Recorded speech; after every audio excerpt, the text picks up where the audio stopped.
Hello दोस्तों, welcome to software engineering channel. Software engineering channel के अंदर आज जो है हम एक नई प्लेलिस्ट स्टार्ट करने जा रहे हैं जो कि मुकम्मल फोकस करेगी, कंप्लीट फोकस करेगी सॉफ्टवेयर रिक्वायरमेंट इंजीनियरिंग पे। और आज उसका लेक्चर 1 होगा। इस प्लेलिस्ट के अंदर हम कोई और कंसेप्ट नहीं, सिर्फ सॉफ्टवेयर रिक्वायरमेंट इंजीनियरिंग के सब्जेक्ट को कंप्लीटली स्टडी करेंगे। और लेक्चर 1 टू ऑनवर्ड यानी जितने भी इसके लेक्चर होंगे इस प्लेलिस्ट के अंदर, वो सारे के सारे आपको सॉफ्टवेयर रिक्वायरमेंट इंजीनियरिंग के ही मिलेंगे। इसके अलावा इस वक्त हमारे चैनल पे सॉफ्टवेयर इंजीनियरिंग कंसेप्ट्स के नाम से एक प्लेलिस्ट ऑलरेडी मौजूद है और उस प्लेलिस्ट के अंदर मैंने वो तमाम कंसेप्ट जो कि मोस्ट इम्पॉर्टेंट कंसेप्ट होते हैं सॉफ्टवेयर इंजीनियरिंग के, उनको तो मैंने ऑलरेडी कवर कर रखा है। लेकिन कुछ स्टूडेंट्स की ये डिमांड आती थी कि सर आपके लेक्चर तो बहुत इन्फॉर्मेटिव हैं, बहुत अच्छे हैं, लेकिन हमें थोड़ा सा इशू ये होता है कि हमें चीज़ें एक अरेंज मैनर में सीखने के लिए चाहिए होती हैं। तो हम ये चाहते हैं कि हम पूरे कोर्स को आपके पास से ही पढ़ लें, लेकिन ये कि आपने जस्ट इंपॉर्टेंट कंसेप्ट्स पे वीडियो बनाई हुई होती हैं, पूरा कोर्स हमें वहाँ से नहीं मिल पाता। तो सॉफ्टवेयर इंजीनियरिंग कंसेप्ट्स के नाम से जो एक प्लेलिस्ट है हमारी, उसके अंदर मोस्ट इंपॉर्टेंट कंसेप्ट्स के ऊपर तो हमारी वीडियोस आती ही रहेंगी। लेकिन ये जो प्लेलिस्ट है सॉफ्टवेयर रिक्वायरमेंट इंजीनियरिंग के नाम से, ये टोटली सॉफ्टवेयर रिक्वायरमेंट इंजीनियरिंग पे फोकस करेगी और आपको मुकम्मल सॉफ्टवेयर रिक्वायरमेंट इंजीनियरिंग का कोर्स पढ़ाएगी। तो आज इसका लेक्चर 1 है, तो हम इसके अंदर देखते हैं कि लेक्चर 1 में क्या होता है। लेक्चर 1 है डेफिनेटली इंट्रोडक्टरी होगा, आहिस्ता आहिस्ता हम इसमें एडवांस जाएंगे और इंशाल्लाह हम इसके अंदर पूरा सॉफ्टवेयर रिक्वायरमेंट इंजीनियरिंग का कोर्स कवर करेंगे। तो स्टार्ट करते हैं कि सॉफ्टवेयर रिक्वायरमेंट इंजीनियरिंग के लेक्चर 1 में क्या है।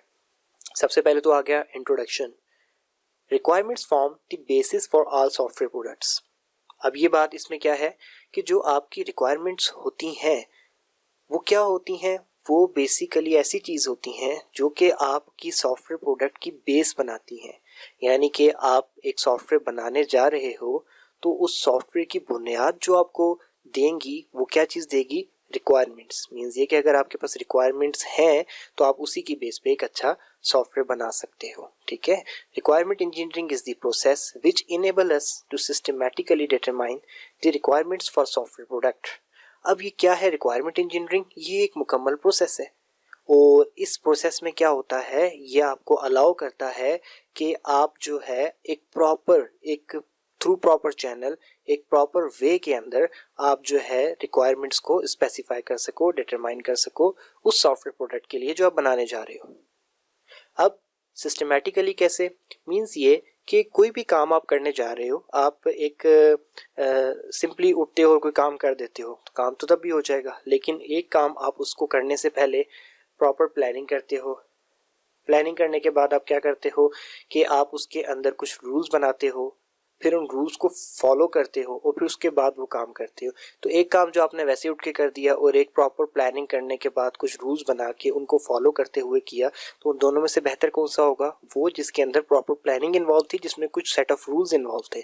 तो सॉफ्टवेयर रिक्वायरमेंट इंजीनियरिंग जो आपको सब्जेक्ट है वो क्या करता है कि वो आपको कुछ सेट ऑफ रूल्स दे देता है, या रिक्वायरमेंट इंजीनियरिंग की फील्ड जो है वो आपको एक ऐसा प्रोसेस प्रोवाइड कर देती है जिसके थ्रू जब आप रिक्वायरमेंट्स को डिटरमाइन करते हो या फाइंड आउट करते हो तो वो ज़्यादा बेहतर तरीके से हो पाती हैं। A complete description of the software system will do without describing how it will do it is represented by the software requirements. ठीक है। अब इसके अंदर आप क्या करते हो कि आप एक सॉफ्टवेयर की कंप्लीट डिस्क्रिप्शन दे देते हो कि जब आपका सॉफ्टवेयर बनेगा तो वो क्या काम करेगा। लेकिन आप इसके अंदर इस बात का ख्याल रखते हो कि आप सिर्फ ये बताते हो कि आपका सॉफ्टवेयर क्या काम करेगा, आप ये नहीं बताते कि आपका सॉफ्टवेयर कैसे काम करेगा।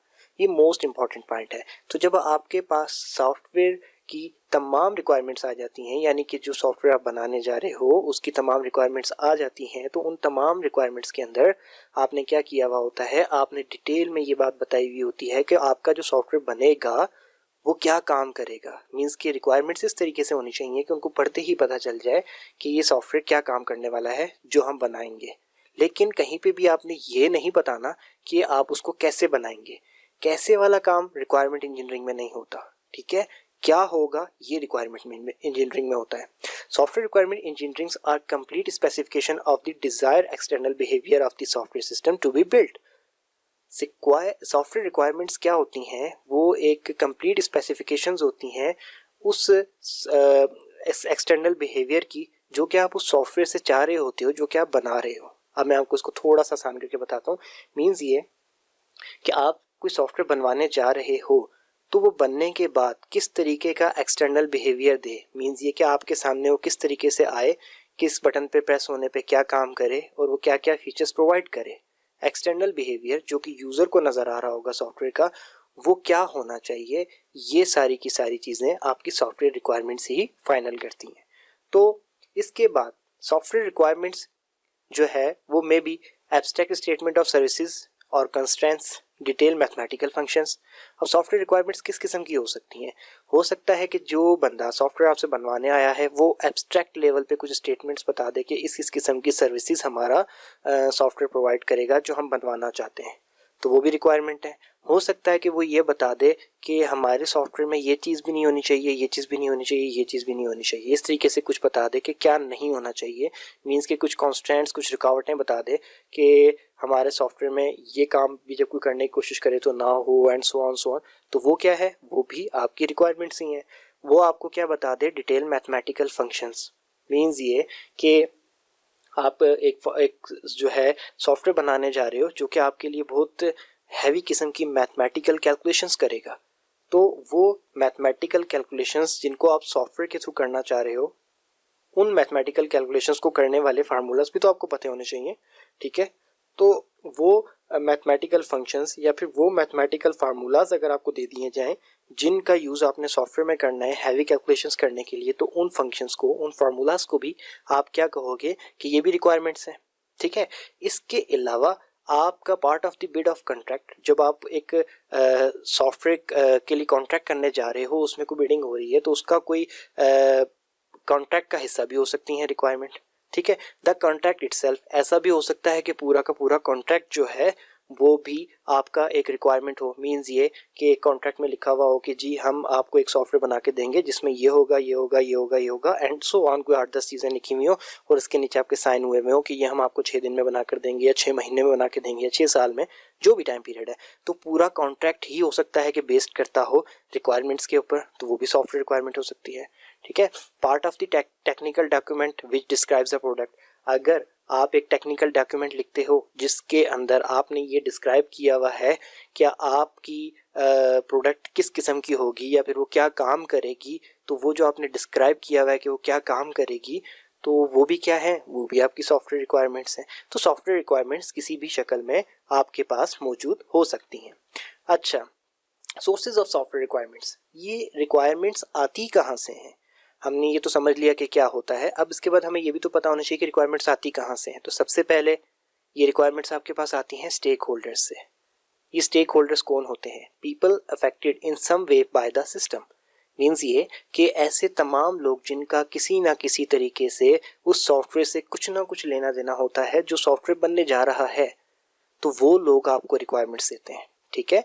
और यहाँ पे आपके सामने स्टेक होल्डर्स के वर्ड को डिफाइन कर दिया गया है। इस कोर्स में बार बार स्टेक होल्डर्स को डिफाइन नहीं किया जाएगा, तो आपको माइंड में रहना चाहिए कि स्टेक होल्डर वो लोग होते हैं जिनका किसी ना किसी तरीके से आपके सॉफ्टवेयर के साथ कुछ ना कुछ लेना देना होता है।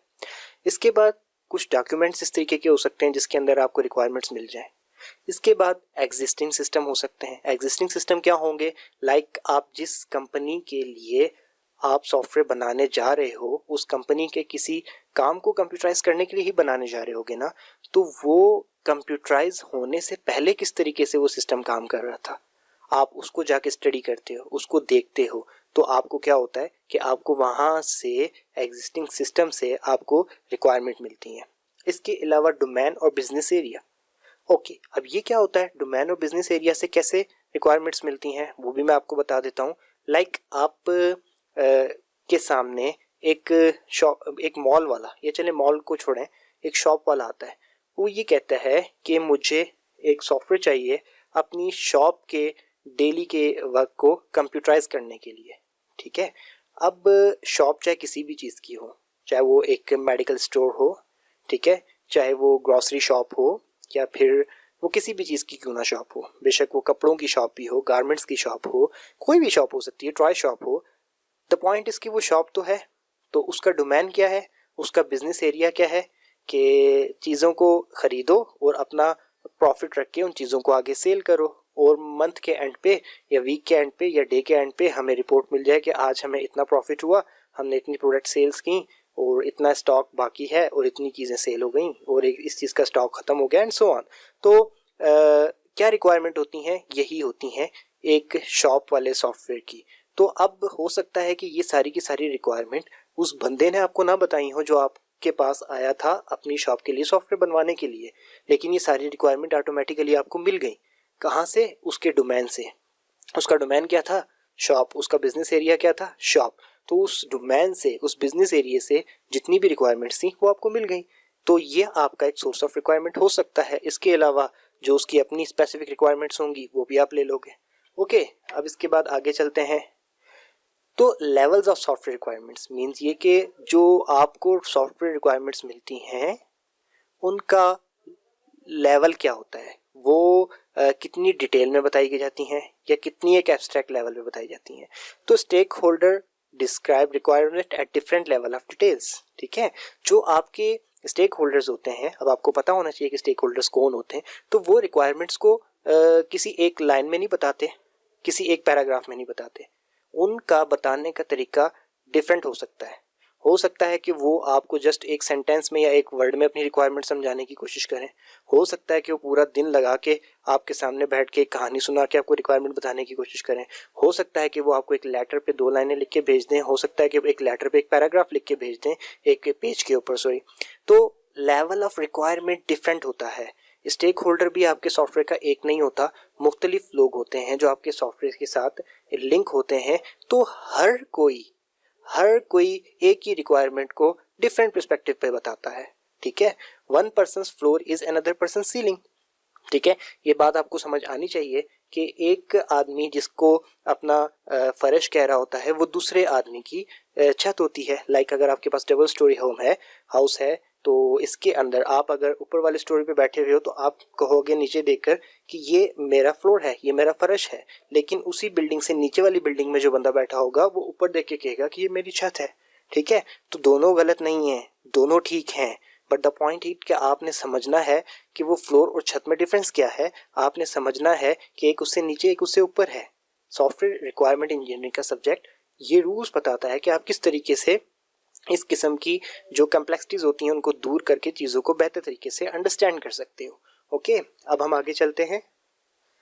तो ये कितना एक इम्पॉर्टेंट है, मेरे ख्याल में तो पीछे वाली स्लाइड के ऊपर से आपको मेरी बात क्लियर हो चुकी होगी कि सॉफ्टवेयर रिक्वायरमेंट्स कितनी एक इम्पॉर्टेंट है। लेकिन फिर भी फ्रेड ब्रॉक्स का एक कही हुई बात है, वो मैं आपके सामने पढ़ देता हूँ, आपको इससे ज़्यादा हो सकता है क्लियर हो जाए।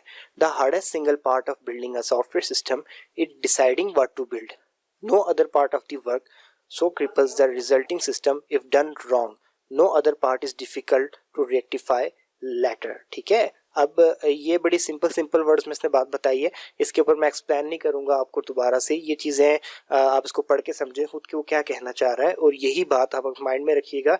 At the end of the course तक आपको ये बात बड़े अच्छे तरीके से क्लियर हो जाएगी। ओके, अब इसके बाद हम आगे चलते हैं, एग्जाम्पल्स देखते हैं कुछ सॉफ्टवेयर रिक्वायरमेंट्स की। ठीक है, The system shall maintain records of all payments made by employees on account of salaries, bonus, travel, daily allowances, medical allowances, extra. अब ये एक एग्जांपल है रिक्वायरमेंट की कि ऐसा कोई सॉफ्टवेयर बनाओ जो कि वो तमाम रिकॉर्ड्स को मेंटेन करे जो कि स्क्रीन पे लिखे गए, like salaries, bonuses, travel allowances and etcetera. Okay, उसके बाद एक और एग्जांपल है, ये एक अलग एग्जांपल है सॉफ्टवेयर रिक्वायरमेंट की, कि द सिस्टम शिल maintain records of all library materials including books, serials, newspapers, magazine, video, audio tapes, etc etc। तो अब वो आपको बता रहा है कि आपने एक सॉफ्टवेयर बनाना है लाइब्रेरी के लिए जो कि क्या करे, वो ये तमाम रिकॉर्ड्स मेंटेन कर सके, जो कि इन तमाम चीज़ों के रिकॉर्ड मेंटेन कर सके जो कि नीचे मेंशन की गई हैं। ये भी एक रिक्वायरमेंट है। अब इसी तरीके से आप एक लाइन में नीचे एक थर्ड रिक्वायरमेंट दिखाई गई है, the system shall support at least 20 transactions per second.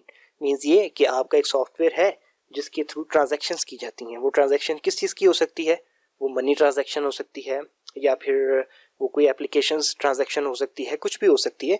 तो वो ये कह रहा है कि उसमें ऑप्शन ये होना चाहिए कि वो 1 सेकंड में कम से कम 20 ट्रांजैक्शंस को सपोर्ट कर सके। कहीं ऐसा ना हो कि जब 1 सेकंड में 20 ट्रांजैक्शंस करें तो आपका सिस्टम हैंग हो जाए, ठीक है। तो ये भी रिक्वायरमेंट है। तो देखें, ये आपके सामने जो 3 एग्जांपल्स दिखाई गई, ये सॉफ्टवेयर रिक्वायरमेंट्स की एग्जांपल है। इस किस्म की होती हैं रिक्वायरमेंट्स। अब उसके बाद काइंड्स देख लेते हैं। तो सॉफ्टवेयर रिक्वायरमेंट्स की डिफरेंट काइंड्स होती हैं। Functional requirements, non functional requirements, domain requirements, inverse requirement, design and implementation constants. इन सब को भी हम जो है नेक्स्ट लेक्चर्स के अंदर डिटेल में स्टडी करेंगे। तो आज के लेक्चर में इतना ही। दोबारा मिलेंगे नेक्स्ट लेक्चर के लिए। और तब तक अगर आपको फर्स्ट लेक्चर में से कोई कन्फ्यूजन हो तो मेरा ट्विटर अकाउंट आपके सामने है, आप इसके ऊपर मुझसे वो कन्फ्यूजन डिस्कस कर सकते हैं। और अगर आप इस सीरीज़ को फॉलो करना चाहते हैं तो चैनल को सब्सक्राइब कर लीजिए और इस प्ले लिस्ट में आने वाले लेक्चर्स को देखते चले जाएं। At the end of the course आप एक अच्छे सॉफ्टवेयर रिक्वायरमेंट इंजीनियर होंगे। मैं इस बात की उम्मीद करता हूं, अगर आप इस चैनल को और इस प्ले लिस्ट को अच्छे से फॉलो करेंगे। दोबारा मिलते हैं नेक्स्ट लेक्चर में, तब तक के लिए अल्लाह हाफिज़।